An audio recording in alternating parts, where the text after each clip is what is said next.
All right.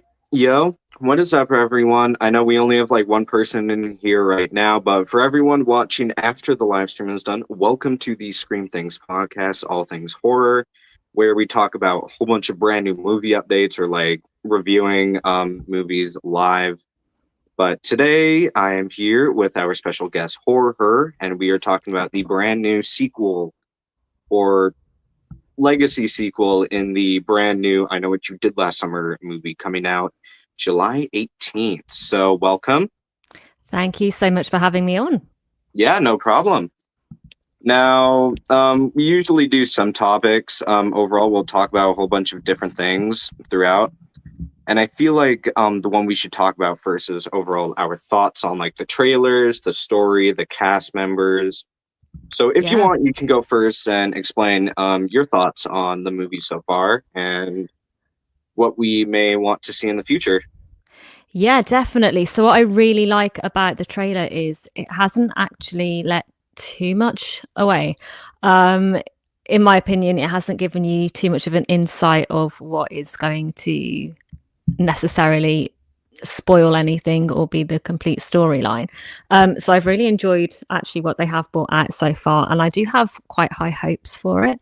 Um, love that we've got Freddie Prinze Jr. and Jennifer Love Hewitt back in it. Obviously, you got to have a bit of the legacy cast in there to make it a proper sort of requel. Yeah. Um, I'm kind of hoping that they can make a better sort of, let's say, maybe new trilogy than the originals that we got. I do enjoy the original first movie very much. It's something I can just have on in the background and chill to, but I'm not the biggest fan of what we've had since then. So I'm hoping that it does sort of give the franchise a bit of a chance to actually shine. We've seen other franchises similar to it, like Scream, who have had those chances to really show the audiences what they have. So that's what I'm hoping we get for I Know What You Did Last Summer. Yeah, and I 100% agree with that. The original, it's always like something like if you're bored and there's not really anything else to watch, like pretend you've seen Halloween or like Scream or Hellraiser or whatever movie you can think of 1,000 times.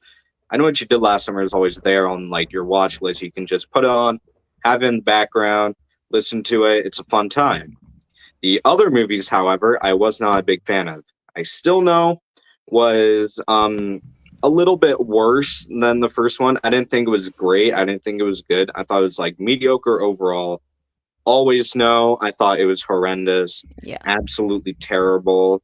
I haven't seen that one in a long time. I don't remember if the original cast members were in it. I'm pretty sure not, but I'd probably have to rewatch it again just to remember.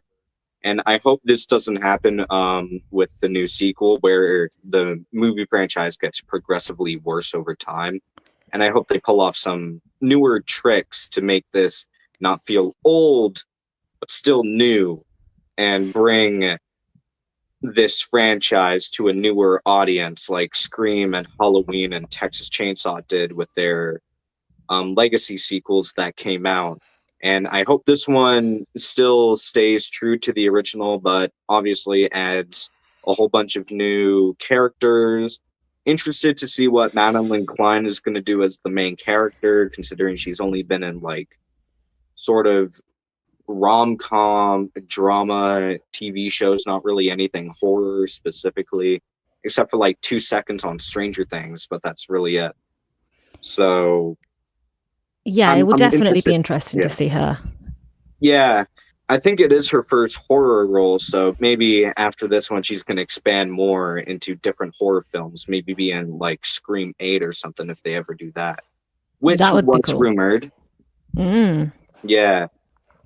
Overall, I like the idea of this one. I feel like it's kind of bland that they are doing a legacy sequel though, considering we've seen it many times with Halloween 2018, which even though was probably my top three of the Halloween franchise, it's Mm. still bland for a few reasons. Scream 5 lower on my list because it was pretty bland. It was like a copy and paste of the original, just a little bit different with new cast members, a whole bunch of better kills in my opinion, except for the opening sequence, which I still think is probably my second favorite. Scream 2, even though it's my least favorite, I love the opening sequence in that one. Texas Chainsaw was not a good legacy sequel, ending off Sally Hardesty in that horrendous way. Maybe they do something different in this film, make it different from the legacy sequels instead of just being, the killer comes back and targets the original legacy characters like they did in Halloween, Scream. Yeah, I agree with that. I think like you made a very good point about I'll Always Know, because like you said, it was very disconnected and there wasn't any sort of link to the original story. And I think for a sequel, you definitely need that kind of you need something to link it all. And that's where I think, like we were mentioning, Scream and Halloween and those franchises, that's where they have done sort of well by linking it in properly. I'm hoping that's the kind of route that they go, because they have to have that connection to make it make sense for them to be bringing it back. You can't just, I mean, we saw the remake. Oh, was it a remake or a TV series?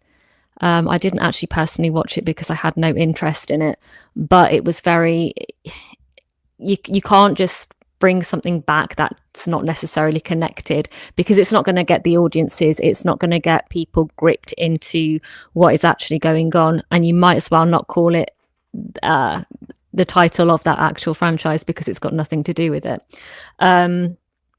if that makes sense. But Yeah, I'm very eager to see how they do go ahead with it. I'm not too sure if we're going to see the legacy cast survive. They might go down a whole Sally route, which I'm hoping they don't, because I found that quite disrespectful to the character. And it was especially done what so they did to distastefully. her. Yeah, it was so It was ridiculous. distasteful. So I'm hoping that they don't do anything like that, that it completely ruins what your vision of that franchise is, because that's what Texas did. It had such a strong character. Okay, it wasn't the same actress, but it was still a very strong character come back into it, and to just completely almost throw her away was just very off. And it definitely put sort of the nail in the coffin to why that movie was so bad. One of the many reasons. Yeah, if you compare like Texas to Scream 5, at least with the Dewey's legacy death, there was at least some emotion with that Yes. death, and you can feel the emotion. But with Texas Chainsaw 22, there was no emotion. She just died, and you honestly didn't feel bad. You didn't really feel emotional. You more felt angry at what they did to the character. Because at least with Yep. Dewey, he was just being Dewey, saving the day, having to put the bullet back into the killer's head. And overall, how they ended him, yeah, it was sad, but at least it wasn't compared to what they did to Hardesty in the 22 TCM. Yeah, exactly that. And even like in Scream 5, with Sheriff Judy's death, even that had some substance to it. And she was relatively a minor character when you think about it. But even that had a lot of substance that you're like, it kind of like hit you like, oh, like what? Like when I watched it, I actually found it a little bit more emotional than Dewey because of her reasoning behind why she got killed. She wanted to save her child. But with Sally, it was completely off. And I think once you go down that route, there's no turning back. So that is something that not only just I Know What You Did Last Summer, but any franchise really has to be very careful of now. Yeah, and a thing they do with Scream and Halloween is that they connect these legacy characters to these new cast members. But with TCM, there isn't really a connection that much with Hardesty and the new cast. If you compare it to like Lori and Allison and her daughter, oh, I forgot her name, but her Karen. daughter, yeah, Karen. You can see they're new cast members, but there's a really big connection with Lori and Allison and Karen. You can see the connection there. You can feel the connection there. And you can also Yeah, feel it with Dewey and Sam, you because can. Sam is the daughter of Billy Loomis, obviously. So, of course, there is going to be a connection with that because Dewey knew Billy Loomis. And if Yes. you're comparing it to Sally Hardesty and the cast from TCM, they don't know them at all. While Dewey kind of knows Sam because of her father. But with Sally Hardesty and the new cast members, there wasn't anything like that. And with I Know What You Did Last Summer, there is a connection there because both Madeline Klein's character and Love Hewitt's, there is a connection there because they both went through that sort of thing. No, you're very right. And what I like about it as well is that there's probably going to be some sort of mentoring play there by Freddie Prinze Jr. and Jennifer Love Hewitt's characters. There's likely going to be that mentoring aspect and that helping hand aspect, which they may not necessarily get into the the dirty work and the center of it all, but even just for them to be a helping hand, it makes an impact on the story. It brings in that nostalgia. It brings in that, the whole reason why there's even this franchise to begin with, and it adds substance to what is actually going on. Yeah, exactly. Because if you really think about it, all of that is very much true. And there's so much potential with these new characters. And I'm not entirely still sure on this film. I am excited. I think the trailer looks good. I hope we get to see a little bit more footage of the fisherman because he wasn't really in the trailers that much. I will say I love the gore in this new film.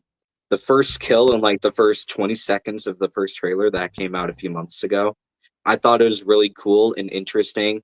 It gave me a lot of Friday Part 3 vibes with the harpoon gun, where Jason is on the dock and then he shoots it through the girl's eye. It gives me a little bit of flashbacks to that, and I like it. And I want to see them like recreate the scene from the original, the dancing scene after she wins prom. I forgot the scene. Oh my! I haven't seen I Know What You Did Last Summer in maybe a few months. And that's a bad thing because I can't really remember a film after so long because I watch way too many horror films. Lately, I haven't watched too many horror films because it's so busy. But now that summer has come around, school's over, I can watch a lot more horror movies, which is why I did this new series I'm doing where I watch a horror movie every single day for 100 days. That I can't do every single day, obviously. I only do it when I'm at my mom's, at my dad's. Whole bunch of DVD content. Then at my mom's is just straight up horror. I love that. Yeah. But So it is hard to keep up. Yeah, but it's hard to keep up. I think I watched it about a month and a half, 2 months ago the last time.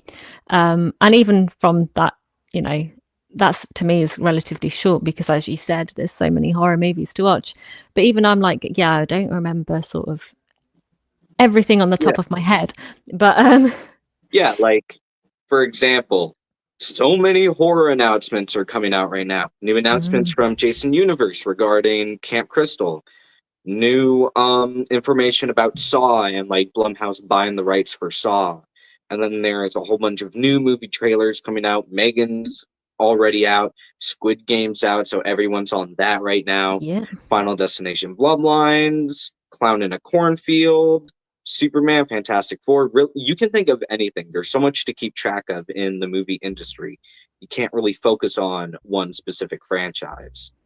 No, you can't. And it's like there's, like you said, so much going on, like movie wise, game wise, just in general. There's so much to keep up with within the horror community at the moment. It's hard to sort of remember what you've already heard and seen. Yeah, exactly. Like usually when you're watching a horror film, it's not like you're really gonna watch it. You're just playing it in the background while scrolling on your phone or doing something else. Horror movies, I'll usually just put on in the background for fun because I just like listening to horror films, or I'll actually watch it. But most of the time, I don't really watch it. I'll just have it on in the background. Sometimes I'll just genuinely watch it if I'm bored and there's nothing to do but go on my phone time to time. Scroll on TikTok, go on Twitter, YouTube, etc. Yeah, it's that kind of thing. It's something that for me personally I find quite relaxing. I love horror. It's very soothing in a weird way. Yeah, But I can sit and I watch Scream probably about once a week. Um, yeah, and it's that kind of just genre that to me is just, no matter what kind of horror you're watching, whether it's psychological, just gore, no matter what you're into, is something that's just an easy watch for me. That's why I agree with what you said there. And like, even when you're on the phone, you're always seeing what is coming out, what's new, what's going on in the horror community. There's always YouTube videos coming out of, the latest news, and no matter how many times you've heard it, you're going to go and watch it on a yeah, different channel anyway. yeah. um, Really. so it's one of those communities and genres that's just very, I don't know, almost homely, like, and everybody in the community feels the same, I think, with regards to that. But as you were mentioning gore and like the kill that we saw in the first trailer, I do hope that is a theme that is kept throughout the movie, because for me personally, the gorier the better. Yeah, especially. Uh Sometimes I do think gore is the better, and I 100% agree with you on that. Gore is the better. But for me, I feel like after Terrifier 3, all of these horror studios are trying to replicate it, but not Yes. be too gory. And it's kind of sad now that I think about it, because most of these are actual big franchises that Mm, are making gory movies based off of other gory films. Like you can compare Smile 2 with mm. Terrifier 3. Smile 2 tries to be really gory, but if you like compare it to like something else like Terrifier 3, there's no way you can compare the both of them. However, most of those movies are great with the gore they do, even if they're not trying to necessarily replicate Terrifier 3. It more reflects on the creativity of the kills themselves and how they're all set up. Like that's a thing I had a problem with Fear Street Prom Queen. Mm. None of the kills in there were creative at all. Yeah, they were really gory, but they weren't creative at all. Most of it was just someone getting their head chopped off, arm chopped off, leg chopped off, Yep. really anything getting chopped off. And Yep. that's why I hated Fear Street Prom Queen. Not only was it disconnected from the trilogy at all, like there wasn't a single connection, maybe with one single line referring to Camp Nightwing or them saying, Welcome to Shady Side, High Prom. That still, there isn't really any connection to Sarah Fear at all in No. that movie. And that's why I had such a big problem with it. Not only was the gore bad, but the story was bad. The characters, however, were the only saving part for it. For Yes, me. I agree with everything you have said there. It was very Yeah, disconnected from the franchise for me. It really didn't feel like a Fear Street movie. I was like, the story was rubbish. Like you said, the kills were good, but they weren't creative. It was quite predictable. yeah, Um, exactly. and it just didn't feel like it fit in. And you have to have, when you bring out another installment, it has to fit in, because otherwise you're going to start losing audiences. You're going to start losing the people who genuinely enjoy the franchise. But one bad movie can be the biggest mistake, and then that audience aren't going to come back because the last one was so bad. Yeah, exactly. I 100% agree. Like with Fear Street Prom Queen, even though it is out of all four Fear Street movies, Prom Queen is the only one that is supposed to be directly based off of the book, while the trilogy was its own thing. It wasn't Hmm. necessarily based off of the books, but Prom Queen was based off of the books.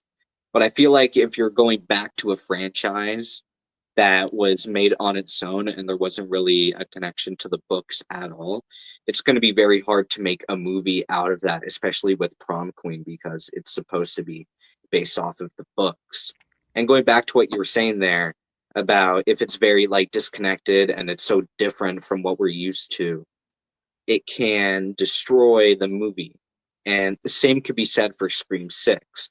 Mm. Whole new city, a bunch of different kills, new mask, a whole bunch of new characters, which are obviously normal, but overall, it was a lot different from the franchise. But I loved Scream 6 for the risks that it took, giving Ghostface a shotgun and going into public and killing people, which is a big risk, especially for the Scream franchise, with the Ghostface being probably the stealthiest killer in horror history besides the big two like Jason and Michael.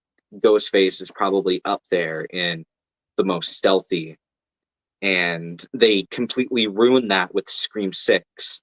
But the uniqueness of what they did in that movie is why I love it so much, and the reason it's my favorite sequel of the franchise, because of how different it is and how unique it is. Like with Prom Queen, there was still some callbacks to the first three trilogy, but the way they set up everything in the movie is why I didn't like it. But in Scream 6, they set it up a lot better than they did with Prom Queen. Although the story there was still a bit wonky at times, and the overall characters were a bit wonky at times as well. The reveal wasn't necessarily that great if you compare it to like older ones like Billy Loomis or Mickey, or probably my favorite one, Roman. Or no, probably Stu. It was so random seeing him come out and then he just has Yeah, the voice changer. But yeah, I that's agree with that. yeah. But I'm with what you said there. So I don't like Scream is my favorite franchise. Like horror related anything Yeah, is just my same. favorite ever franchise. I don't think there's a bad Scream movie. My least favorite personally is Scream 6, and that is a lot to do with, for me it felt a little bit off, and sort of like they were still trying to, like with Scream 5, how it was sort of a carbon copy of Scream 1 almost. I felt the same a little bit with Scream 6 and Scream 2. Yeah, But exactly. the only thing that I think saved Scream 6 was the fact that they brought back some legacy characters like Kirby, which was great to see her again because Oh, I'm a that was great. massive Kirby fan. Bringing her back and taking some risks, and also changing Sam a little bit, because in Scream 5 she was a little bit, you couldn't warm up to her. Scream 6 she was badass and you were rooting for her. Yeah, all of the characters for me personally, I loved all of them in Scream 6. Scream 5, Scream 6, so much character development. That's another reason why I give it an upper on the rating. And that, that's fair. There's definitely not a bad Scream movie. I Yeah, really do enjoy every single one of them. I would never slate any of them because I just genuinely enjoy them all. With Fear Street, they missed the mark there because they didn't take the risks. I think if they had have initially started Fear Street as that, and then brought out the trilogy that we got originally, it would have worked a lot better. yeah, it would have transitioned better. But because you went from something so good to something very mediocre, it flopped for me. It was okay. It's not something I'd probably rewatch. Yeah, Whereas I have rewatched the original. Third one's not my favorite, but I like the way they ended it. yeah, So that for me kind of goes a little bit above the newest one. But if, like I said, if they had just started off with Prom Queen and not set the expectations so high, it would have been a lot better. yeah. I And 100% agree. it's for me, any upcoming sequel for a movie. So you've got, obviously, I Know What You Did Last Summer. We've got Scream 7 next year. They have to be very careful that it isn't going to be bland, and it isn't going to be something that people are going to completely disconnect from, because the story is disconnected, the characters have disconnected, the theme has disconnected. I think personally, if I'm honest with you, I know What You Did Last Summer isn't going, it's not the hasn't got the most entries in a franchise, so there's not that much competition for it within itself. But I do think that this one will probably be the best sequel that we get, Yeah, because I of agree. how horror movies are going nowadays. Yeah, like The thing is, I know what you did last summer. Most of the movies suck, other than the original. But if you compare it to like Scream, Scream is so consistent. And Mm. going back to Prom Queen started off terrible, ended off terrible. First three started off good. The first one was good. Second one was great. Third one, it dimmed down a little bit. And then we just got the horrendous 4 out of 10 for me, Prom Queen. There was That's still a very few stuff I generous. liked. Yeah, I'm very generous towards that film because I had a lot of high hopes for it. So I'm a little bit generous towards it, and I like the fact they're going based off of the books, but it's just the way it's portrayed. I love the Mm. characters though. That's the only saving point. Mm. The killer's design itself, I thought, was really good. Wasted potential, in my opinion. Yep. Yeah. And the thing about Scream, and I 100% respect your opinion on Scream 6 being last. It's so different from the other films. Like Ghostface using a shotgun, he usually only uses a pistol, which is Mm. all he's ever used in all 6 films besides Scream 6. Mm. Scream 6, he goes all out using a shotgun and then throwing people off of ladders, which was kind of crazy. I feel like the only reason I have Scream 6 up on my list is because I had a lot of fun with it. Mm. And especially since it was at a time where Scream was like at its peak for me. Like I got gifted a week before Ski Arch's signature, like a week Awesome. before the movie came out. So all of that was happening, and then the soundtrack for it as well was great in my opinion. I just love how much fun I had with that movie. And with Scream 2, it is kind of like a copy and paste, just done a lot differently. Instead Mm. of being set in Ohio, but Mm. still in college, it's set in New York. Still in a college, but in New York. Although there isn't really much college in Scream 6. No. Yeah, like maybe a few shots of it. Like when they're having the Mindy talk Mm. in the park, and then you can see like the college subways or whatever in the back. Yeah. But yeah, It's not a main theme of it, whereas in Scream 2 it's just set basically 90% of it at the college. There's sort of hints to it being at college in Scream 6, which is really weird that Scream 6, well, not really weird, but it just shows how good the franchise actually is, that Scream 6 is your sort of second favorite, did you say? yeah, And second favorite. Scream 2 is your least favorite, whereas Scream 2 is Yeah, my second favorite and Scream 6 is my least favorite. yeah. I don't know. I like Scream 2. I just couldn't really warm up to it. Really, Mm. I feel like with Scream 3, because of how connected it was to the original, with Roman especially, I gave it a higher mark, and especially since I love Hollywood. I freaking Mm. love Hollywood. So maybe that's another reason why it's up. Scream 4 is my third. I Yeah. had so much fun with Scream 4. Absolutely. Oh my god, it was so much fun. And Scream I 4 is overall great. It's love, underrated. yeah, I love the aesthetic of it. I Yeah. love the soundtrack of it. Something to Die For, probably my favorite Scream Brilliant. song ever. It is a Better than brilliant Red song. Right Hand. Yeah, Yeah, I it's love it it. sets the theme. You know, and when you hear that song, it's like, hey, it's the Scream 4 song. Like that was in Yeah, Scream it 4. reminds me of that era, like 2011, where everything's Mm. based on like just high school old iPhones, and Yeah. it so much reminds me of that era and that horror era of like the more disturbing horror, Yes. Yeah, like I agree especially with with that. all the movies coming out then. Like Friday the 13th was a lot crazier. The Mm. 2007 Halloween was Mm. probably the most disturbing of the Yes. franchise for how much there was in the film. I just hate how with the new or the horror movies from back then, all the blood was so just like colorless. There Mm. wasn't a lot of red at all in the blood. And I feel like with blood, it needs to be somewhat colorless but still colorful with the red. But with Scream 4, it was just straight up black blood. There wasn't, you couldn't even tell if it was blood or not. Like there was a little hint of red in it, but I couldn't really tell if it was blood or not. So No. that's the only like thing that dims down Scream 4 for me, with how bad the blood looked and how bad the screen looks in the entire film. Yeah, it's that filter that they Yeah, did with I mean, I know that there was the reason why they did it was because that's sort of it was sort of being meta in the fact that that's what a lot of movies were doing at that time with this yeah, sort of like dulling down. But it is one of the off-putting things about the movie. Um, Other than that, it's spot on. Well, the opening. I'm not the biggest fan of the opening, but yeah. It's a cool concept. I love the yeah, concept of it. It's just portrayed terribly.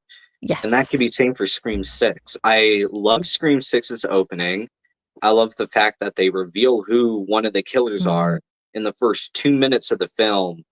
But I felt the other part of it to be a little bit bland, but mm. I still like it. Scream 2, even though it is my least favorite, I am such a diehard for that opening. It is It's great. it's better than the original in my opinion because It it feels like a Ghostface territory.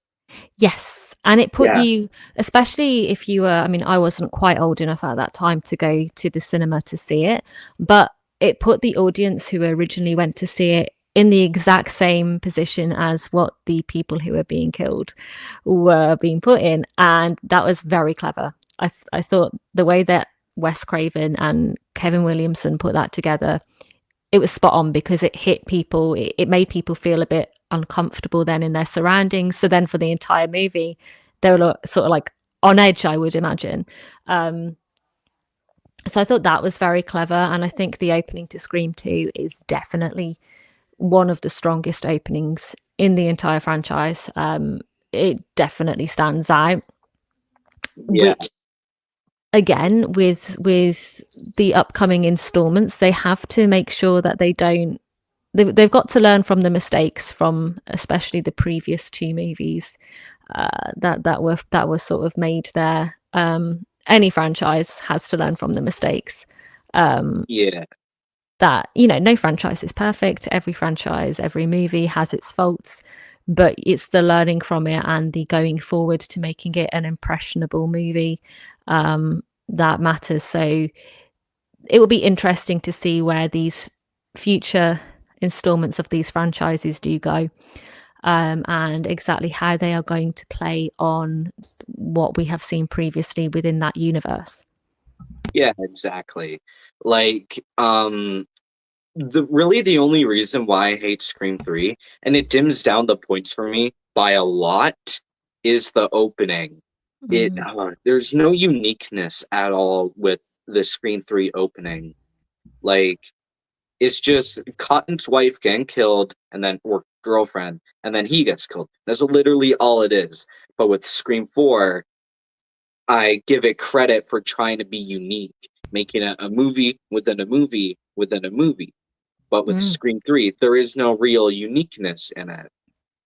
No, And same with the voice that they use for it. It's terrible. I don't know why they would I don't know why they would even go with that, to be honest. There isn't really anything unique about it. And that it just sucks that they do that because there it isn't does. anything good about the voice that they use. It's just Ghostface stealing people's voices and using it against people. Yeah, it Yeah. sounds like a cool concept, but when it actually went into play, it it feels too futuristic for its time. Mm.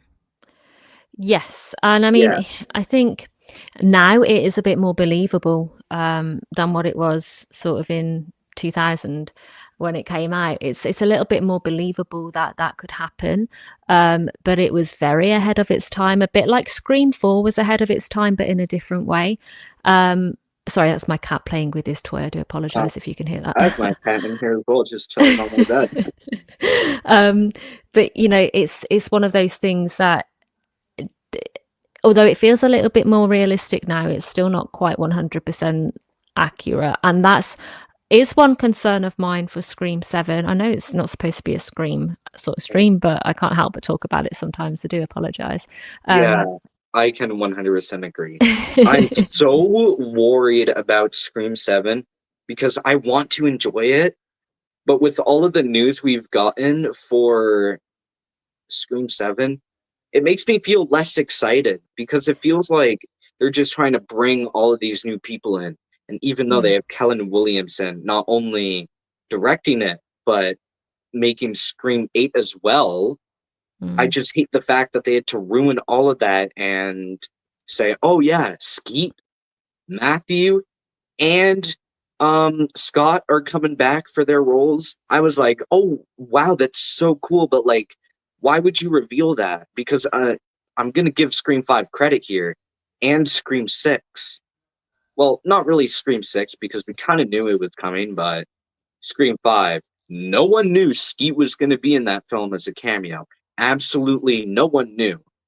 And keep in mind, we still had a year left until Scream 7 was about to release. And they already announced like everybody returning. And so that issue. kind of dims down the excitement for me because it feels like they're not really doing anything unique with it. Other than bringing back dead characters. If they bring back Matthew like alive, that's still going to be the greatest thing the franchise has ever done. But now that they straight up just spoiled it, no. I mean, I don't want him alive personally. He's my second favourite killer. Love Matthew Lillard. I'm meeting him and Ski in October, which I'm very excited about. But I don't want to see him alive because I don't personally see how it would work. However, saying that, there are a couple of ways that could bring him back. One of them a little bit like Scream 3 with the whole, could be AI, could be whatever, but do we really need to know that he's coming back for that? Because like you said, it takes away a bit of the magic and it ruins things a little bit, which, you know, Scream 7 is supposed to be something we're excited for, and I am excited. I am excited for it to an extent, but there's some bits I'm like, you know, I'm a bit concerned because we already know quite a lot. There's not much else they can keep secret, so it's going to be one of two things. Either we're going to, well, three things. We're either going to have flashbacks, it's going to be AI, or Stu Mocker is alive and the mastermind behind everything. We'd have not left really with any other, you know, you can't really imagine any other ways that he is going to come back. I'm hoping in the trailer they do not reveal very much. Again, I don't have the highest hopes for it, but if you compare Scream 5 and Scream 6's trailers, you'd, other than like the whole Skeet thing, you kind of did see a lot of things that you probably shouldn't have seen until the movie came out. If you compare them to the I Know What You Did Last Summer trailer, I Know What You Did Last Summer beats it by a mile because you don't see really too much of there's what like barely anything. Yeah. And that is how it should be. You know, back in the 90s and early 2000s, you didn't see that kind of thing happening in trailers. I remember watching the Scream 5 trailer and you could see it was Judy Hicks who was getting killed. And you're like, we don't need to see that. Like, we need to have a bit of surprise to it. And that's what I really do enjoy about the I Know What You Did Last Summer trailer, is that it leaves your imagination open to a lot of things. You know, you don't know who dies, you don't know who survives really. Okay, you had that first trailer where you could see the goriness and the kill, but I have a feeling that character's not going to be a big sort of deal within the movie itself. So it's one of those weird sort of situations with Scream. Yeah.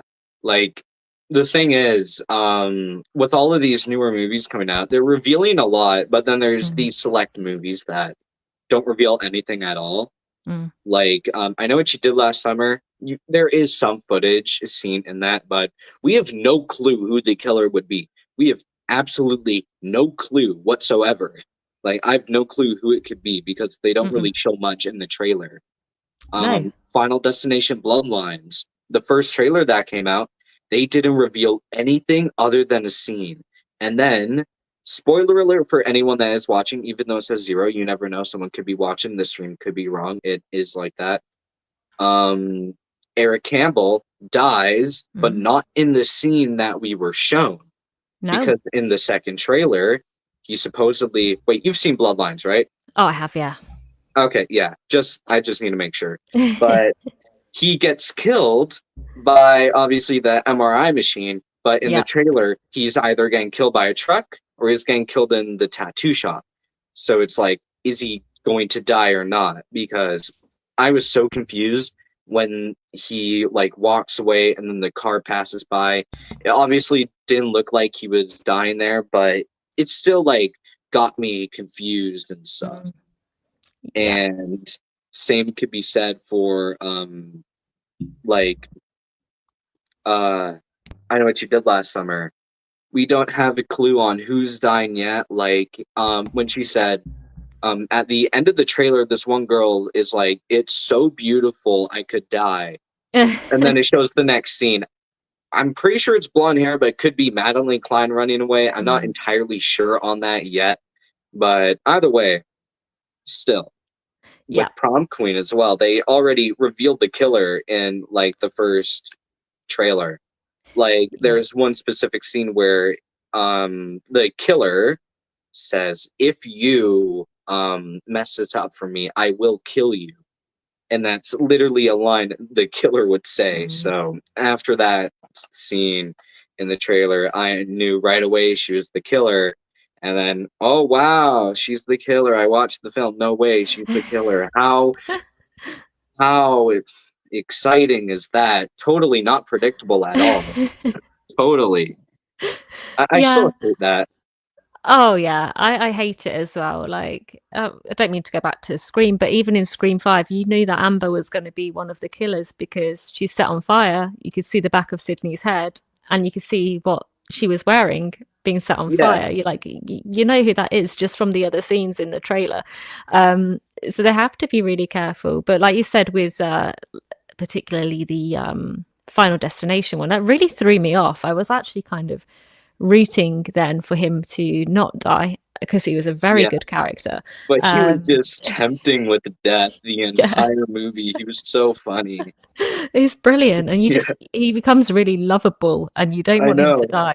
And then he dies probably one of the best and most horrific deaths in the actual movie, and you're like, okay, I didn't want him to die, but what a great way to go out! Like, Yeah, soccer ball does sound pretty deadly. uh, I love him, man. He's he's such a brilliant. great actor, and I He love is. his performance in Bloodlines. He has my favorite performance probably ever in Final Destination, just with how ridiculous his character is, how he doesn't care about what Mm, his cousin is saying, but he just mm. doesn't care at all about anything. He's just like, he's just there. He's just being Eric. He's just having a fun time, living his own life and just bullying Death, literally bullying him, calling a soccer ball deadly in a sarcastic way, like basically teasing Death. And then Death kept giving him warnings, and then he obviously gets killed. And we're just like, oh, I wasn't expecting that one to happen. No, I knew and something was going to happen with the MRI machine as soon as they went into the room, oh but yeah, with what they you did, just knew. I was not expecting that. No, definitely not. And like when you found out like the twist that he's not actually going to be in Death's original plan because of the bloodline, he's not, Because of a full Jerry brother. It was February. so Yeah. well done. And you're like, oh, okay, he's such a good like character. Definitely, probably not going to die now. And then the realization kicks, and you're like, ah, okay. It really threw me Yeah. off. I thought it was very well done. Um, Yeah. it ended up being my favorite Final Destination movie. Yeah, I Um, 100% agree. it's so Honestly, good. after watching it, I was like, no way they just did all that. They went all out with it. And honestly, with Bloodlines, I have never cried as much as I ever have watching Bloodlines. That Mm. movie made me bawl for at least 10 minutes straight, or probably even more. That was like the saddest scene I've ever seen in a horror movie because of the meaning behind it, or really Yeah. cinema ever. Yeah. The Yeah. last sort of goodbye. And And I it's have very like good. another reason is because I have a big connection with what they did in that scene because I love Tony Todd, man. I Mm. remember before he died, he was going to a convention that I was going to, but Mm. and that would have been his last convention because 2 weeks later he did end up passing away. So he Oh. did have to cancel. So I have a lot more emotion towards Mm. that scene because of what happened prior in Yeah. October when he was going to that convention. So I have a lot more connection and a lot more emotion going into that scene because it genuinely feels like I lost something. I lost the Candyman, Mm, lost William Bloodworth. I'm pretty sure his name was Bloodworth, William yeah. Bloodworth. Yeah. Yeah. And it's just, you could tell, like you said, there was actual, obviously he improvised it, but there was actual meaning behind what he said. And you could just see it in his eyes, and it's just, it's a very heart-wrenching, very hit you in the gut kind of scene and moment. Yeah, it was Um, so sad. yeah, definitely. And, props to him for doing that when he knew what was around the corner, basically. But what a way to say goodbye to your fans. I thought he was fantastic for doing that.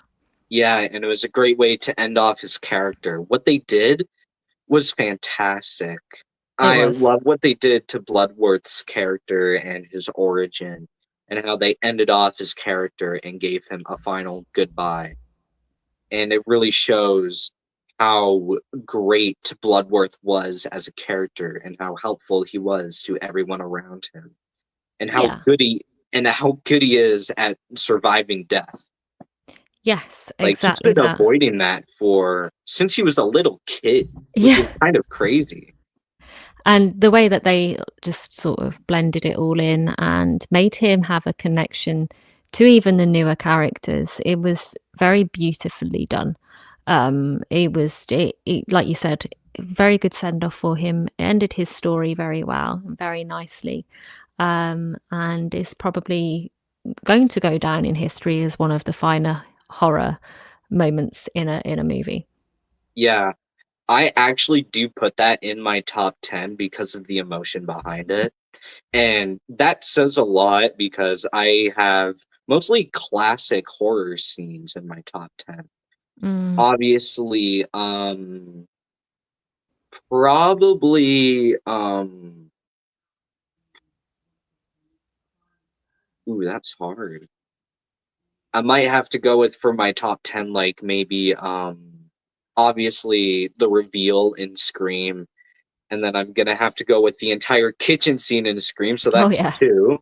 The closet scene from Halloween, the barn scene from part three, which I thought was incredible.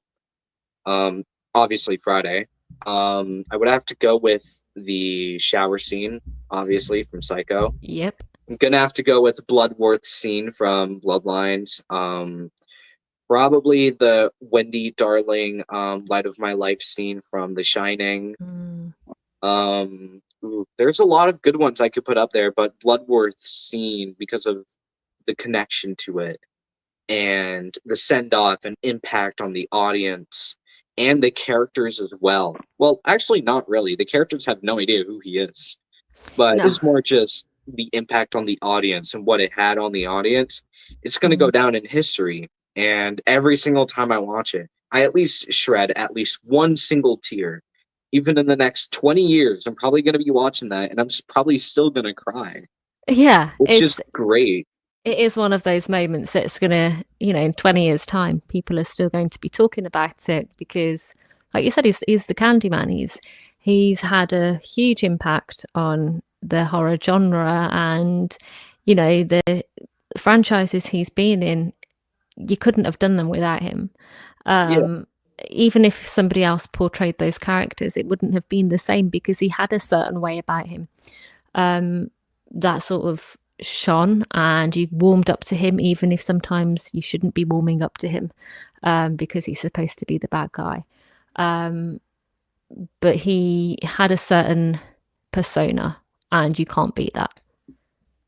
Yeah, like the thing is with Bloodlines and that scene, going back to what you said and what I said, both, yeah, they're gonna go down in history and keep staying alive for the franchise and will keep staying as one of the probably the best moments in horror history. Mm. And people are still gonna talk about it in 20 years' time. And you could compare that to like Halloween. It's been Mm. 40 years and people are still talking about it. Psycho, Frankenstein, Texas Chainsaw, The Exorcist, Friday the 13th. They're all still talking about that 40, 50, 60, 100 years later, people are still talking about those movies. The same could go for Terrifier 3 and Terrifier Mm. 4. People are going to talk about that in 20 years' time because of how impressive his glow up was. Like, he went from being just an ordinary clown with not much fame at all to becoming the most famous clown this world has ever seen. Probably Yeah. even more famous than Pennywise at the current moment. Because Pennywise, he doesn't really have much going on for him except for Welcome to Derry, which it looks great. I'm not necessarily too excited for it No. because Pennywise, I feel like after chapter 2, they could have stopped there, but prequel, knowing what happened like 50, 60 years ago, I like what they're doing with that. I like that idea. Yeah. I don't think it's necessarily needed. But it will be interesting to watch and see how they do it. Like you, I'm not overly excited, but I'm not gonna not watch it. I will probably watch it. I just hope they don't. For me, part 2 of the movies was really bad, and I'm hoping they don't sort of go down that ridiculous route again. But it is one that, it'll be interesting to see. Not a lot of horror franchises can do prequels necessarily. Especially from Because like that long ago. yeah, exactly that. Because, there's most horror movies that you watch, it's the start of the story where it began. There's very few that you could go, okay, you can maybe go back a couple of years or, have a very quick insight to how the origins of some movies started. But for this particular character, he's got an awful lot behind him. There's much more to Pennywise and it that we actually could even imagine seeing. But Yeah. there's not a lot that can do that. So it will be interesting to see. Again, I don't want anything. The trailer kind of looked a little too samey to the movie for me. Yeah, I'm It is not what it is. really excited about it that much, Mm-mm. but I'm still gonna watch it. Like, there's some movies where, oh man, this looks absolutely terrible. I'm still gonna go watch it, man. Like, I can't really name any bad horror movie that's really looking bad right now. Most horror movies coming out right now seem pretty decent, especially I Know What You Did Last Summer. I Yeah, have high hopes for it. Not too I many do. high hopes, but I have hopes for it because it's going to be back to basics. New cast. I like their new cast. I think they're fun, and Yeah. still very interested to see Madeline Klein take on a horror role, especially. I didn't think she was Yes. built for that type of stuff, but No, she seems to neither be did doing I. great as it. Yeah, she seems to be doing great as her new character, and I hope to see Madeline do some different horror roles in the future. Maybe she goes into Terrifier 4. That would be interesting. Uh, Although, really, she probably doesn't even know what Terrifier is. She doesn't even know who Art the Clown is. Probably, like, I mean, I think like you said, it's going to be very interesting to see her take on this role because it's not something she's really done before. She's always been sort of the sweeter, nicer uh, characters who haven't really gotten into too much crap from what I have seen of her. She's not really in too much that's notable. So this could really make her career. As horror has made a lot of people's careers thrive and really set them off to have a head in the right direction. So we could really see her do something really well. The other cast, I think, you haven't got too many big names, which is what I like. There's yeah, nobody other than Freddie Prinze Jr. and Jennifer Love Hewitt. There's nobody that stands out as, oh, they were in this, oh, they were in that. Haven't got the biggest fan base, and I quite like that because that's what horror movies have always been yeah, sort of about. exactly. You know, Like, Terrifier does a great job at that, not bringing anybody mm, you know. It's a whole different cast. You don't know who any of these people are. I don't know who Lauren Lavera, Elliot Fulham, David Howard Thornton, I obviously knew, but yeah, I didn't know anyone in that cast until that movie came out. No. Same could be said for like Matthew Lillard. A lot of people didn't really know him that much, but when Scream came out, that was like the kicking point for him. And then he went into more movies. Mm. But Scream wasn't really a big point for him when it came out. Now Scream is probably his most um I'd say that and famous Scooby project Doo. he's ever done. Yeah, other Yeah. than Scooby Doo, it's probably his best project that when people think of Matthew Lillard, they either think of Shaggy, William Afton, or the legend Stu Macher. They do. And he, Yeah, with even Nev Campbell, she'd been in The Craft, she'd been in some little things like the Canterbury Ghost and just little things that aren't really well known. And she absolutely shone as playing Sydney Prescott. That it's given her a lot of opportunities.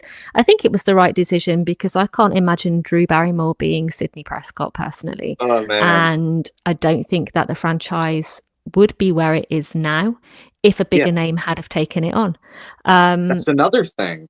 Like killing off Drew Barrymore, that's like one of the craziest things in horror history. Killing off one of the biggest, probably the biggest known actor in that film, they just kill off in the first 3 minutes of the film. And then And it's that will still go down in history as well. yeah, it will. And then you've got those smaller names who take over and they make the movie. And this is what I can see with this the new I Know What You Did Last Summer movie. I can really see it going in that direction because in the original you had those big names. You had Sarah Michelle Gellar, she was very well known, Yeah. Freddie Prinze Jr., Jennifer Love Hewitt, you had what's his name? He's very big in the 90s. What's his name? Can't remember. Gone off the top of my head. I don't even remember his name that he did in the film. Are you talking about like the blonde guy the that was? blonde guy. Yeah, It's the gonna bug one. me now. Yeah, the one that was dating Sarah Michelle Gellar's Yeah. character in the film. Yeah, I don't remember his name, but he was. Yeah, Yeah, and he was, very big at the time. He was very big for the 90s. He was in Cruel Intentions, I believe. He was in quite a few things. And if you look at it, that franchise typically hasn't done very well since that, partly because, they killed off the big names in it, but also because I would imagine, Jennifer Love Hewitt had a lot of stuff going on after that, therefore wasn't really, they couldn't really plan that much around her because she was a very big name. They need those little names to continue it. Jenna Ortega, Scream 5 really made her. yeah. She shone in Scream 5. She, showed what she had, and look at all the opportunities she has had since. Now she's like one of the biggest actresses in the world, Yeah. probably the biggest one at the current moment Currently, yeah, because she's of what she's done. Like yeah. Scream, X, which is still a great film. Wednesday as well, which is like the biggest kick point for her. Now she, mainly because of Wednesday, she's just now Yeah. like one of the biggest actresses in the world. Like Yeah. you could say the same for Nev Campbell. She's one of the biggest Mm. horror actresses in the world Mm-hmm. because of Scream. Skeet Ulrich, one of the biggest horror actors in the world because of Scream. David Howard Thornton, Lauren Lavera, Damien Leone, all of them are now like some of the most famous because of the horror movies they did. And so many people now know them. They're so well known now. Like Jennifer Love Hewitt. She wasn't really that big at the time. She's still not as big, but she's still decently big for people to know about her. It gave her a lot of, she was known at the time. She wasn't the biggest name in the movie. She was known, but she had things since. She had her own TV show, the Ghost Whisperer. She had all of that. It really gave her that platform where she could just run with it. Yeah. So I am excited to see these new names come in, sort of take over, see where it takes them, because I'm sure that a lot of them will go very far because of it. They've probably got quite bright futures if this movie succeeds, as I do think it will. Yeah. I have my, reservations about it, but I do think it is going to be one that could possibly open up a new trilogy, and take it in a direction it hasn't seen before. And I hope that for it because I think it deserves that shot.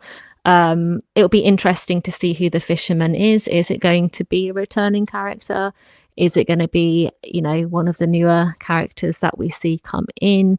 We don't know. So that will be very intriguing to see where that goes, how they do that, and sort of what setup that can provide for later on. Yeah, I feel like I would really want to see the fisherman actually be someone in like their friend group. I feel like that would be kind of crazy.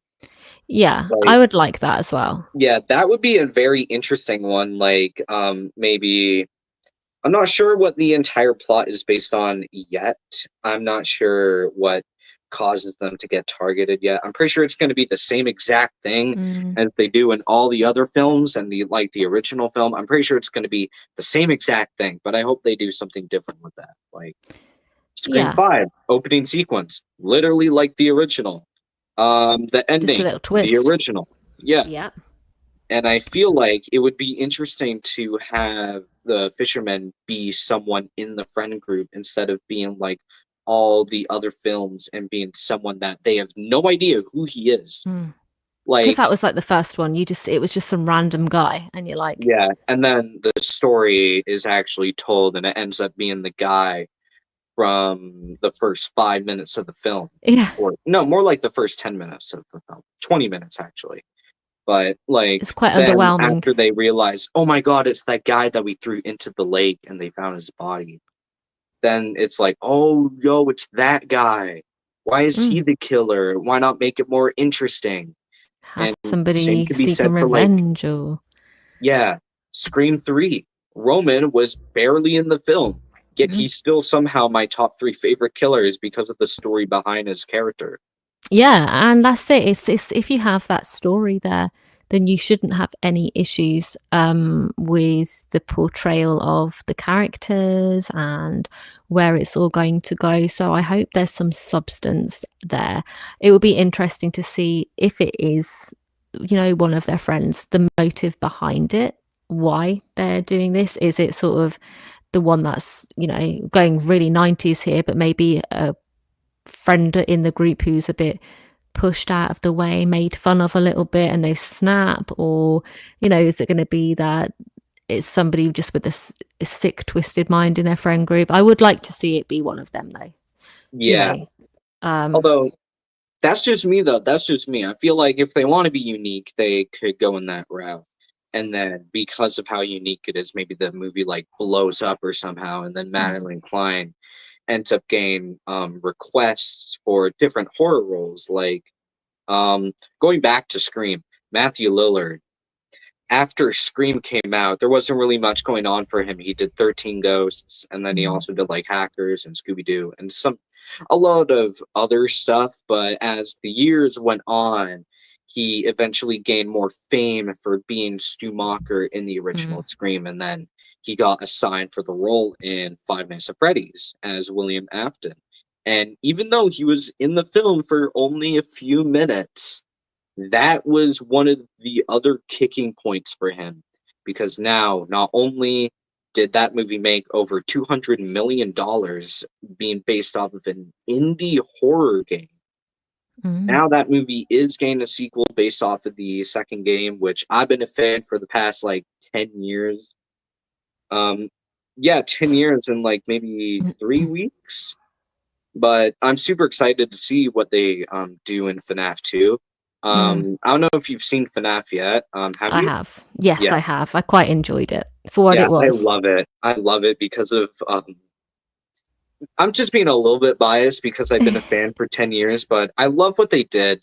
Like that one scene where Abby and the animatronics and Mike and Vanessa, they're all playing around, having a good time. It kind of shows the joy and the meaning behind the fan base specifically. And I love what they did in that scene. And then they have all of these other Easter eggs around the books and the other games and bringing them all together into this one film. And now, because of Five Nights at Freddy's, not only did Matthew Lillard gain fame from that, but now he even came with his own drinking company. I forgot what Yeah. it's called, but it was Macabre. Is it the whiskey or something? Yeah, it was whiskey. It was horror whiskey, and then he has horror short stories that you can read that come with your orders if you buy one. I It actually does look pretty interesting. I just buy them to see the stories. I heard they're all like little mini horror stories made by little mini horror artists that are just trying to like get out there.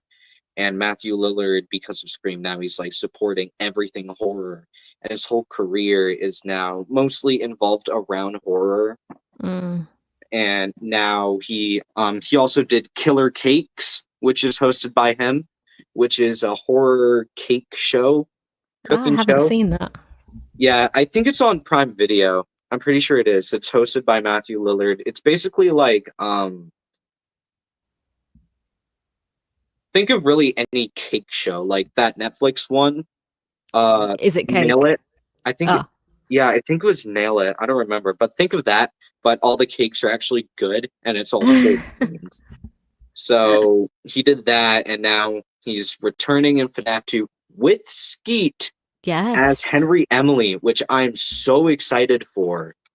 Even though they did reveal that, I feel like I'll accept that they revealed that one. I will accept that one because it's crazy that they're having both of the original psychos from the original return. Yeah. And another reason that people love his character in Scream is because of how wicked he is. And now because of that role, he became this wicked, absolutely obnoxious, and absolutely terrifying serial killer in Five Nights at Freddy's, taking on the role of one of the most feared serial killers in horror history. Because honestly, he is pretty feared, especially with what he does to those kids. Like, it's Yes. nothing compared to Michael Myers. Like, when people say, oh, FNAF is for kids, go read No. the lore. Go read all of it and tell me how you really feel about kids being killed, then stuffed into animatronics, and now their bodies are possessing them. And going back, William Afton getting killed in his own suit that he made. Like, call that kid friendly. I think people just seem to they don't focus on the animatronics actually being, you know, the kids' souls. They sort of just focus on them as being these big animatronics, and they forget the whole, you know, story behind it all. Whereas actually, you know, you've got to be very sadistic to want to kill children and do Yeah. that. So Like, let me get something real quick. okay. Oh my. Think about this. This looks absolutely adorable. But think of what is inside of this animatronic. Sadistic. Think of what is inside. A dead child possessing that animatronic. Just think about it. It's absolutely crazy what this man does. It And is. people just don't see how sadistic this man really is and what this man is willing to do for his own sake of Yep. enjoyment and Yes. experimenting. Exactly that. And I Yeah. think because, you know, the movie did do very well as getting the atmosphere and the feeling of actually playing a game, that, you know, children are very much attracted to that because of how it's presented, but it doesn't take away the storyline behind it, the fact that, you know, no kid would actually be safe in that situation.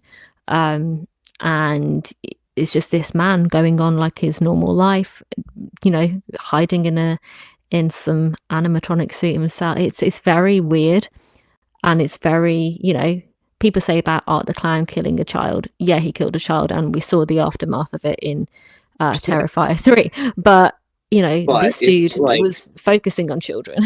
yeah, like people say Art the Clown killing a single child, or I'm not sure how many kids he killed in Terrifier 3. I know he did have a kids meal in the first 10 minutes of the film. Even Art the Clown himself, David Howard Thornton, he said, oh, he had a kids meal.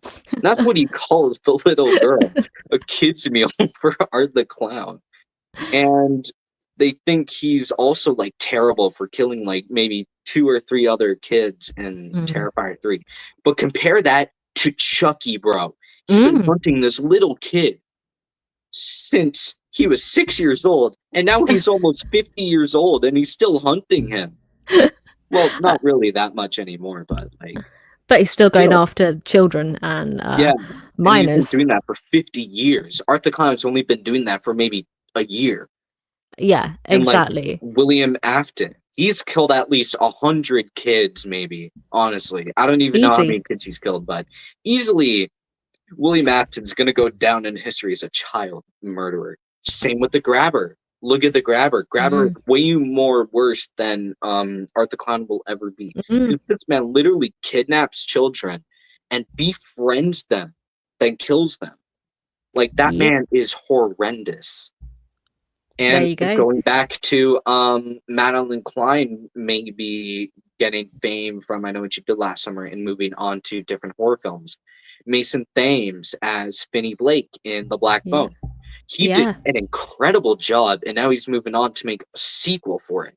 And he's moved on to make movies like Incoming, and now he's doing How to Train Your Dragon, which is honestly one of the biggest changeovers in movie history. Starting off as just like, a kid going into a horror movie, not really expecting much of it.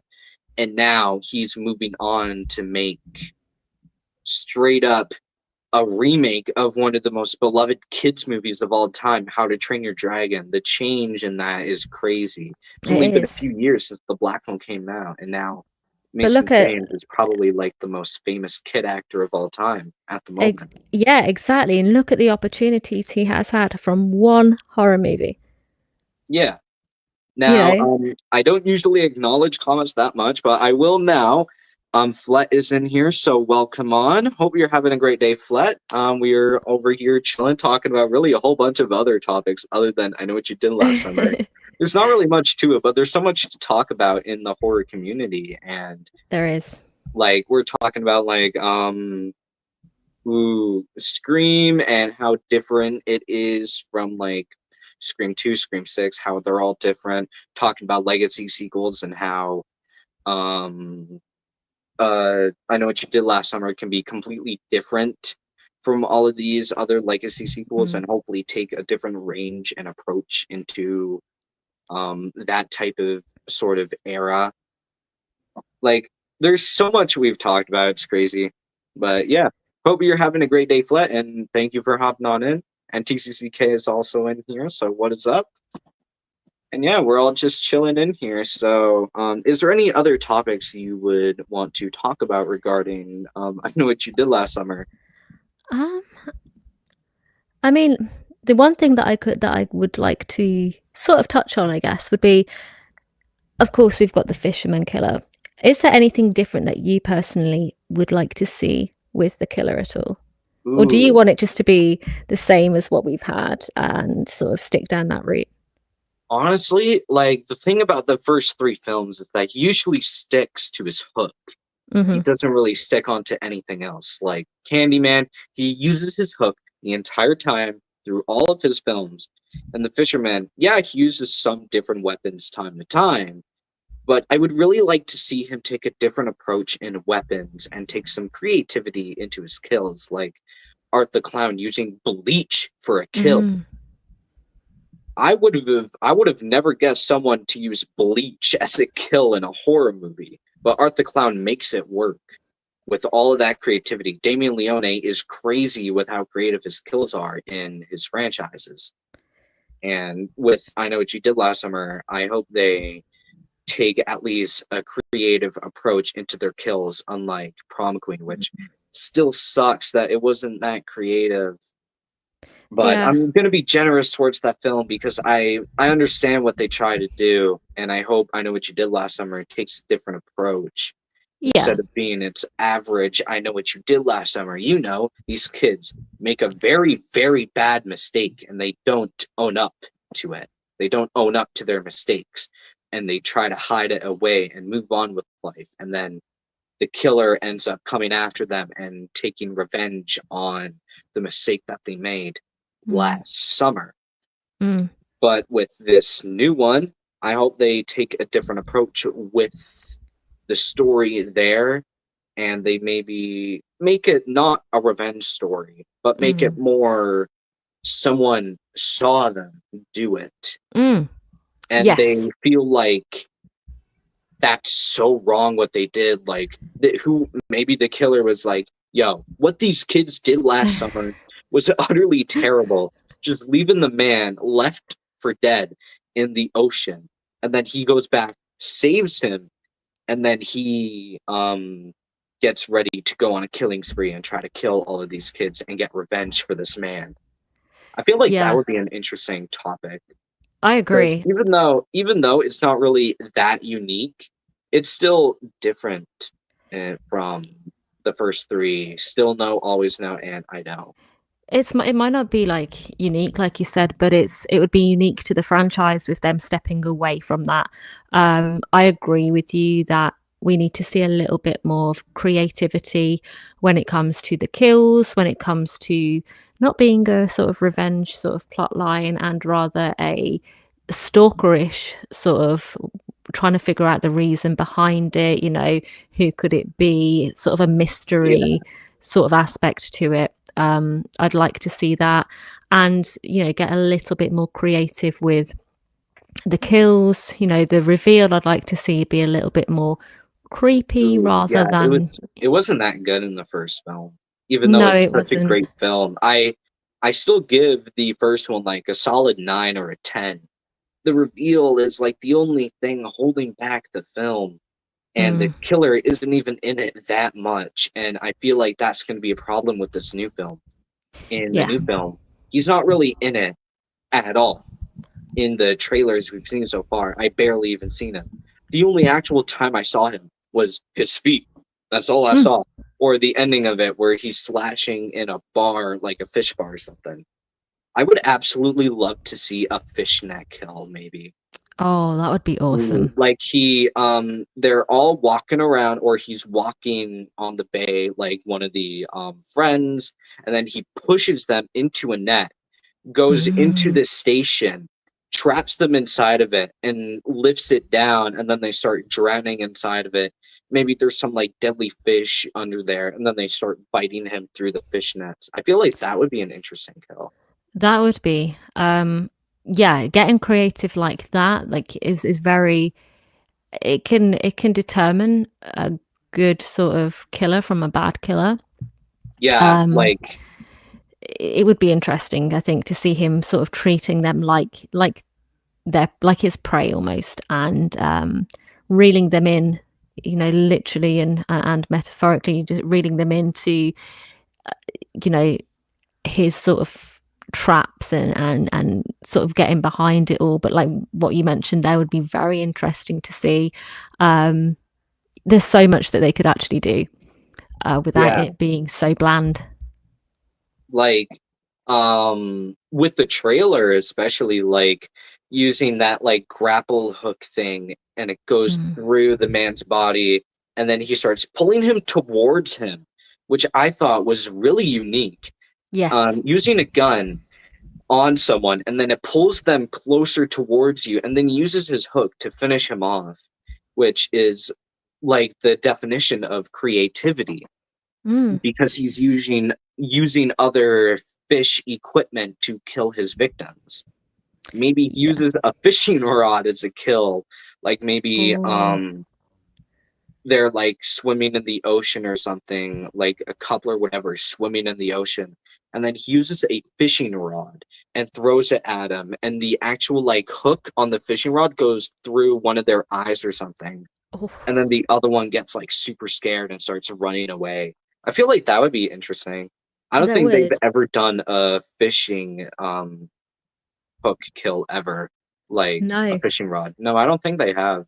No, I So I don't feel either. like, yeah, considering the guy's name is literally Fisherman, it would be so interesting. TCCK is saying pull a saw with a fishing rod in the In the tongue. tongue. Mm. Ooh, that would be interesting. I would actually re-split tongue. Yeah, that would be crazy though. I'd actually love to see that. There's so many creative kills you can do with I Know What You Did Last Mm. Summer because of the aesthetic of the film and where it's all set. It's set at like the bay, it's set at like where all people go fishing. It's set in Southport. It's literally fishing city. Yeah, There's and really, there's a lot they it could could get do. any better. Maybe a firework kill or something. Yeah, That would be interesting because the film takes place around 4th of 4th of July. July. Maybe the Yeah. killer attaches like fireworks onto the back of someone and puts like multiple fireworks around them. And that ends up like carrying them into the sky. I know the physics on that would be absolutely horrendous, but it would be so cool to see like the fireworks bring someone into the sky and then they all explode. And then he just explodes as well with them. That would be interesting. I mean, never say never. Yeah, there's so Anything much can literally happen. possibilities. Yeah. And Yeah, because we don't know so much, because nothing's been revealed, because, it could even be a female killer this time. We don't know because we literally haven't seen really that much to do with it. The possibilities are endless. Like, yeah, there is so many things that they could do. There are so many routes that they could go down. I want to see more creativity. I want to see a bigger, better reveal where, even he was like, it tried in the first one, I think, to make you feel like, Julie was safe because she'd run into this man and this man was going to save her. It didn't work for me. I was always like, he's a bit dodgy. He's a bit off. Um, I don't want to see that. I want to see, it could be a complete shock, be a complete, um, just the yeah. reveal just needs to be top. Like there's some reveals in horror movies where they're just a complete shock. And going back to Bloodlines, that was like Mm, the biggest reveal ever. I was so shocked when they were like, "Oh yeah, your heart doesn't actually stop," yeah, and that's just like it gets you building up like, "Oh crap, they're crap. all gonna die," and then the train goes off the tracks. Anyone who has not seen the film, cover your ears because there will be some spoilers for the next 10 seconds. Basically, obviously, after the train goes off the tracks, starts chasing Stephanie and Charlie, and then Wood goes flying off of it and absolutely crushes them, which was just absolutely nuts and such a great way to end off of the film. I It love was what they did brilliant. there. I know some people weren't really a big fan of it, but I feel like it's just the way they set it up was honestly just fun. But also, like, the one thing that I could say about it is yes, they could genuinely be dead. But another thing is it was very almost premonition-y, with the prick on the thumb, which we see a lot before the premonitions happen in the franchise. So was that just Stephanie's premonition, which Yeah, could that's then another lead on thing. to a second, Like, yeah, like installment? that's great. That's a great thing to talk about. Like, some horror movies aren't really good at setting up a lot of stuff. And sadly, I Know What You Did Last Summer is one of them. It's Mm, not good at setting up a lot of these movies, no. but like a lot of these reveals. But with Final Destination Bloodlines, they know what the fans want. These new directors knew exactly what to do with Hmm. teasing us on Eric's death and then teasing us with the ending of the film with them dying and then just think about it like, oh, maybe it was her premonition. Because keep in mind, throughout Bloodlines, Stephanie did not have a premonition. No. She didn't have a premonition. And throughout the final Destination franchise, you can't have a premonition twice. Uh-uh. So possibly that was her premonition, and maybe Final Destination 7 will kick off with the Mm. opening sequence being dedicated around um that scene, and then after that maybe it's going to be called like Final Destination Bloodlines Part 2, and it Mm. follows Death trying to kill Stephanie and Charlie, but then killing other people along the way. I think That that would be really Ooh, cool. yeah, that would be interesting because we've never gotten a part 2 No, to a story in Bloodlines, and it would be so unique. Like it with would. Scream 6, it was so unique with the Ghostface having a shotgun and continuing the story of Scream 5 and Final Destination Bloodlines, continuing the story of Final Destination Bloodlines. Maybe they do a sequel to that one. I'm still excited for that one. I know some people have already come up with ideas for it, and I love the ideas they're going for. Hmm. Aquarium kills. I came up with one. Do you know like those like aquarium like things where you walk through and like the Yeah. entire ceiling is like an aquarium, Yeah. and it's like a tunnel. I was thinking maybe there's like doors and they all get locked. Like people accidentally go in and shut the door, but it Oh. gets locked from behind, so people are stuck inside of that tunnel. And then the Mm. glass above starts shattering because maybe fish up top start having a fight, and maybe they accidentally like bang on the glass and it starts like shattering a little bit. And then water slowly starts to flow through and then flood very slowly underneath where all the people are walking, and then eventually all the glass like shatters, everyone starts drowning, and the sharks and whatever start eating people alive. I like that. Yeah, I was thinking of that. I don't know, there's so many, like with Final Destination Bloodlines, you can think of anything. With horror Yes. movies like slasher movies, there is a specific boundary that you can Hmm. go for. Like killers can't necessarily set up a whole attraction like Bloodlines. Like that's just nearly impossible because it's not going to go the way you want it to go. But with Final Destination, it will go the way Death wants it to go Yeah. all of the time. But And you it can just get as depends on, creative as you want.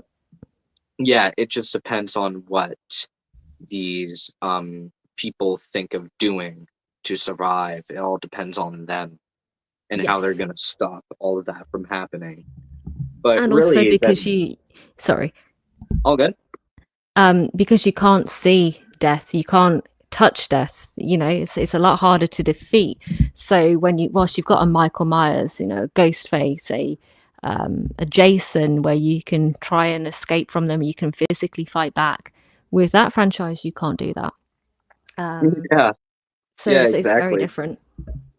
Yeah, exactly. The thing with like Halloween and Scream and stuff is that the thing is you can't predict them at all. But No. with death, you can actually predict it. Like the grandma literally predicted everything and everything that was going to happen, and it all ended up being correct. Mm-hmm. And now Stephanie is following her steps, following her life, following her creation on her book, following her rules. And Mm. now she understands what death is going to do. I mean, look, oh yeah, the soccer ball. That soccer ball, they're kicking it around. The guy using the blow thing on the grass, he's gonna blow it onto the soccer ball, and then it's gonna fly into that kid's face, and then hit her or whatever the girl was in the face, and then she's gonna get knocked into the garbage truck. And it literally happened. Mm. So you never know what could happen in that type of world No, because you anything don't. is possible. And I would like to see the ending be the big, like, be the start of Final Destination 7, and you know, then possibly because of what uh you know, William told them about Kimberly surviving, then it could send them on a complete different search to, you know, we tried Finding to Kimberly. Yeah. stop my you know, I tried to basically die in a way, even though she didn't. Um, you know, then seek help from her, be like, how did you do it? Like, you know, we need to put an end to it, blah, blah, blah. But it would be a nice way to intertwine the stories even more so then, without, you know, Stephanie's grandmother being there, being the connection between all of them, because she's predicted things. And, you know, William Bloodsworth went and found Kimberly, etc. It would Yeah. be a nice little tie-in, I think. Yeah, I 100% agree with that. I would love to see Kimberly play a role in maybe Final Destination 7. If that is what's true about that being maybe her premonition, because also keep in mind there was the red car driving by. No one would casually see that as a hallucination. Final Mm-mm. Destination isn't like that. People don't have hallucinations. They either see what's real or they have a premonition. It's either that or it's real. You can't have a hallucination in Final Destination. No one ever has, at least from what I remember. I haven't seen every single one of them in maybe 5 years. The first and second and third I've seen this year. 4 and 5. I haven't seen in 5 years because no way I'm rewatching the fourth one. That's just my opinion, though. Terrible. I will say I love the opening for Final Destination 4. It was so good having that metal music play around and like the opening credits is like it's all like blue and it's like an X-ray. I love what they did there and I think it was excellent. And that's just really my thoughts on it. And going back to comments, Eli Cortez, what is up, everyone? I don't usually acknowledge comments that much, especially on podcasts, since it's supposed to be not really a live stream, but a podcast. But Eli, what is up, my man? Welcome to the chat. And yeah, but yeah, I don't know if you think there's anything else we need to talk about. I think we've covered quite a lot for I Know What You Did Last Summer, to be fair. And especially for Scream and stuff. Scream, and Bloodlines, yeah. I don't know. I feel like I Know What You Did Last Summer. It's an interesting movie, but it's not like super interesting. Like there's not much lore behind it. Like really, with I Know What You Did Last Summer, there isn't a lot of lore. It's all the same stuff. Yeah, and it is. It really sucks that the franchise is like that. That everything is practically the same movie over and over again.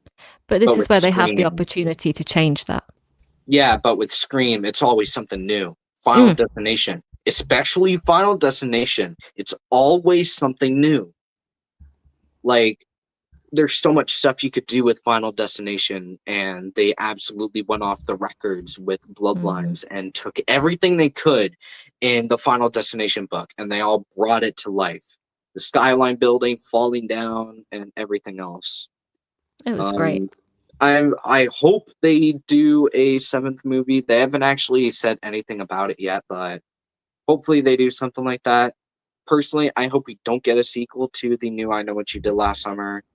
Depending on what happens in the end, it would be interesting to see a sequel to it. But especially since it's I Know What You Did Last Summer, you can't really make any sequels out of it. And like same can be said for like other franchises like The Strangers, which it's still kind of crazy. They're making movies for The Strangers 20 years later, by the way. It's like the thing with The Strangers, it's a home invasion movie. They just invade someone's home. That's the entire movie. There's nothing else about it. But they somehow made a 2nd movie, which was still good. 3rd movie, terrible. I hate Chapter 1. Chapter 2, I'm actually really excited for. It seems a lot different from Chapter 1, and I absolutely love how menacing the sackhead guy is in this trailer. Bro is running at like 200 miles per hour just to catch this girl that escaped. It's crazy. He's on a mission. It's crazy how he went from just being a normal guy, a part of a cult, I'm pretty sure, just trying to kill her. And now he's on a mission trying to kill her so he doesn't fail his like family. I feel like they're family at this point since it's like a cult, but yeah. So yeah. I feel like that is it for the podcast. We talked about a lot. We did. And thank you for everyone who did join. Flat, TCCK, Dally, and Eli. I know all of you guys joined, so thank you all for joining. And if you guys want, you can go follow her, and you guys probably should. You should, guys. She has YouTube. What else do you have? I know you have Twitter. I followed you on there earlier yesterday, I think. Yes, I have Twitter, TikTok, and also Instagram. Twitter and TikTok are both Horror, and then Instagram is Horror Channel. So if you fancy going to check it out, there you go. I did not know you have a TikTok yet, so I'll probably follow that after. But yeah, thank you for everyone who did hop on for this podcast episode. It was a lot of fun talking about this, especially since with these type of podcasts, we will talk about like the specific topic, but we will branch out into other franchises as well. Like with this one, we branched out a lot into Scream and Final Destination because there's so much happening in those franchises that you kind of need to talk about them. And yeah, next podcast episode, guys, if you haven't already, on the 14th, That's a Monday. Every single one of them is on a Monday. We will be talking about the brand new Five Nights at Freddy's and Dead by Daylight chapter, which is going to be a lot of fun. So thank you for her joining us. Make sure you guys go check out her channel. You're almost at 800 subscribers, I think. You're at 791, right? I am. Yeah. So yeah. But it's gonna be literally I started my channel a year ago next month. So it's been quite a fun ride. So yeah, Yeah, thank I've you for been doing having me this. on though. I Yeah, have really enjoyed it. yeah, no problem. I think I've been doing this since like March 2023. Oh, amazing. Although it's so hard to get famous on YouTube because like all of these other kids, they're just like Mm. doing a green screen video. That's all they ever do. They don't actually put actual effort into any of their stuff. But it But you're truly doing a great sucks job that though. YouTube is that way, but you really can't complain. No, and you build up your So own little community, and you're doing extremely well with that. So you're yeah, a channel I enjoy watching. So thank you yeah, for your having me on. channel as well. So Thank you. yeah, thank you for everyone who joined, and thank you, Her, for hopping on. It was a pleasure having you on. Maybe we'll see you in the future. If you ever want to collab on your channel or my channel, just make sure you ask. I'll 100. probably be free most of the time, specifically through summer. I'll be free. Um, 100%. yeah, usually around like 12 p.m., especially since you're in the Mhm. UK, right? Yes. Yeah, so time difference is going to be really rough, but I feel like around like the 10 a.m. to 1 p.m. time, especially throughout summer, I'll be free. Perfect. When school comes out though in like September, I'm probably not going to be free until like after 3 p.m. Pacific, which would probably be like maybe 12 for you. Actually, probably even worse, maybe, but yeah. We'll So see though. everyone, I mean I've got plans. You're definitely going to come on, so yeah. Well, thank you for hopping on. I know it's wonderful having you on, and I hope everyone has thank you. a fantastic day. And to answer TCCK's question before we head off, Cruel, what if I did a hot fest on your birthday? That would be cool. I probably wouldn't be able to join on though because my birthday's this Saturday. I'm probably not going to be able to join on though because I'm going to a I might see 28 years later finally, which I'm so excited to see it. I'm also going out to a horror store and then I'm just going to spend time with family. So I might stream, but I'm not sure if I'd be able to join on. But yeah. So everyone, thank you for hopping on. It was lovely having all of you guys on, and you, horror, and Thank everyone you. have a great rest of your day, afternoon, evening, morning, whatever it may be for you. Good night or good afternoon. All right, see ya.